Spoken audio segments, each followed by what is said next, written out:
It's been well documented that Donald Trump has had long-standing ties to the Kremlin dating back into the 80s. And there's been extensive reporting that was done on this during his first campaign and ever since that. At this point, now that he is in office and we've seen who he's put into positions of power, there can be no question that this is an administration that is bought and paid for by the Kremlin. And ultimately, what you're looking at here is behavior that is completely subservient to Vladimir Putin and Russia. But let's wind this back and take a look at how long this has been a work in progress. Now, when you look at the Trump history and you look at his rise in New York circles, this was somebody that was on the verge of being a complete non-entity until the Russians actually saved him through their financing capabilities. And in fact, no American institution would lend to him until the Russians stepped in and lent him a lifeline.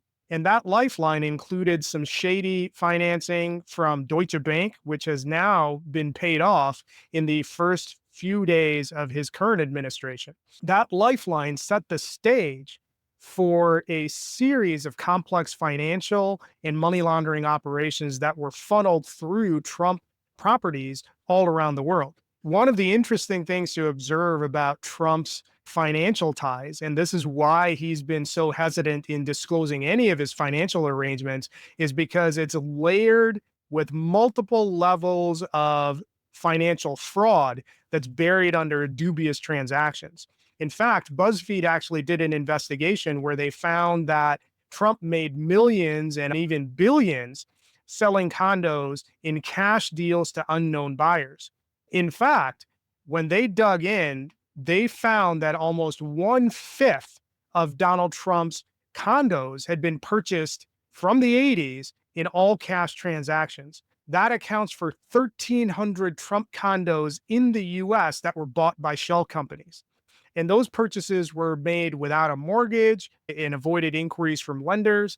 And those two characteristics alerted the Treasury Department, and the Treasury Department had flagged those as particularly shady dealings.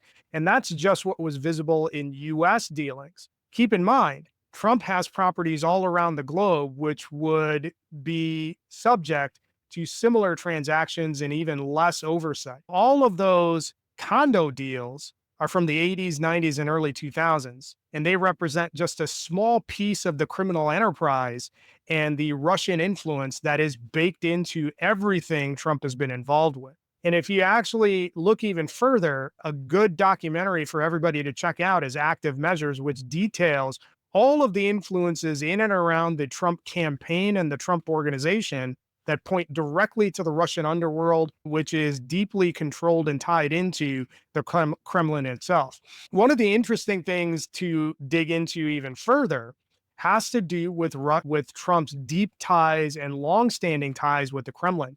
In fact, this is well documented in the book Compromat. And one of the interesting things that the author of the book notes is that Trump and Russia's relationship has been operating more or less in plain sight for decades. In fact, as Trump was coming up as a real estate developer, it wasn't uncommon for him to be associating with various figures that were connected to Russian intelligence. In fact, because of his high profile real estate dealings, one former Russian KGB spy, Yuri Shvets, noted that it was highly likely that Trump was an asset.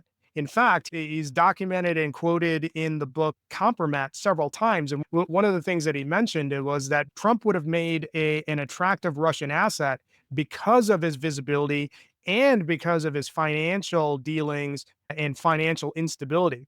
In fact, Shvets actually noted that it was easy to discuss any matters, or it would have been easy for anyone to discuss any matters with Trump because of his public profile, and it wouldn't attract attention because of that public profile. There would be no reason to suspect that occasional meetings with Russian diplomats, the KGB, and Trump would be anything out of the ordinary because of that profile. Trump's contact would have called him and invited him to lunch or dinner. It would have been easy for a Russian KGB spy to cultivate Trump as an asset. because it would have been easy to be seen out as a diplomat with Trump out to lunch or dinner, and that would be part of the process of the cultivation exercise. It was well known that Trump was easy to manipulate, was prone to flattery, and wasn't exceedingly bright, so he would be a perfect stooge to deploy in whatever way that the KGB and Russian intelligence saw fit. Now, that's all ancient history. What are we seeing today? We already know about all of the assets that were in and around Trump's orbit during his first term. You saw Manafort, who was convicted as an asset. You saw Michael Flynn, who was convicted and found guilty. And you had numerous other entanglements that tied back to the Russian underworld and the Kremlin during his first term. Now, in the second go around, you're seeing a ton of positions that are being taken that directly play to the benefit of Russia and the Kremlin and their interests from a geopolitical perspective. Here's just a short list of things that Trump has put into place in the first 3 weeks that play right into Russia's advantage. So far, Trump and his team has gutted US aid, which plays right into the hands of Putin. Trump and his team have disbanded the FBI's Foreign Influence Task Force, which actually puts massive exposure into America's safety on a number of different fronts. It actually makes it more difficult for the FBI to actually identify and prosecute foreign agents, and it actually makes it easier for foreign agents to operate openly on U.S. soil.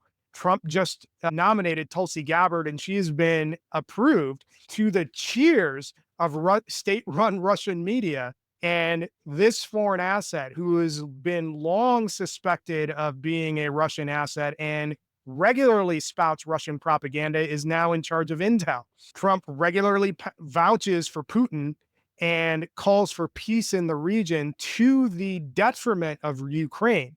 So Trump is acting as a vessel for Putin while cutting the knees off of anything that involves Ukraine having their interests heard. When we're talking about Ukraine, Trump has advocated that Ukraine cede some of the territory or give up some of the territory that they've gained back in all the years of fighting. Trump doesn't consider Ukraine an equal member of the negotiating process in whatever peace deal he is seeking in that conflict. Trump has openly mocked Ukrainian President Zelensky and has openly mocked the amount of support that Zelensky has amongst the Ukrainian people. Trump and DEI hire Pete Hegseth has already taken off the table the potential for Ukraine to become a NATO member. And Trump continues to suggest that Ukraine needs to give up natural resources to the U.S. in order for the U.S. to honor its security arrangements.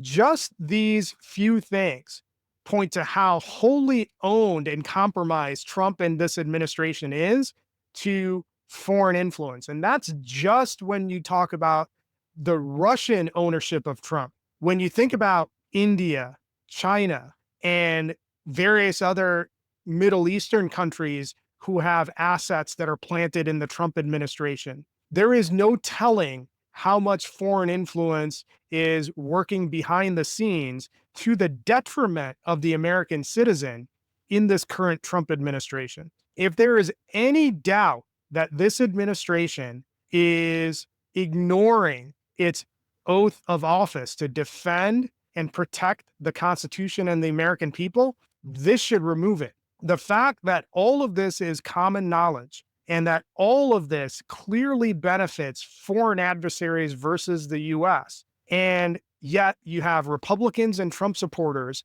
refusing to say anything of the sort out loud, indicates how compromised the Republican Party is from a foreign asset perspective. The Republican Party at this point is a wholly owned subsidiary of the Kremlin, and Trump supporters, by and large, are Russian assets as well.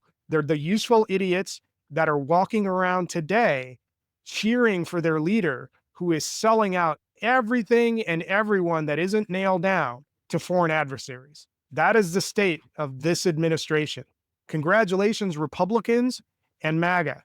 You are cheering as America gets kneecapped left and right and gets sold out. All of this is clear as day. And yet, what do you hear from Republicans and MAGA? We hear that there's nothing to worry about, that we're overreacting, there's nothing to see here, and everything will be fine. That's exactly what you would expect to hear from people and groups who are completely owned by foreign adversaries.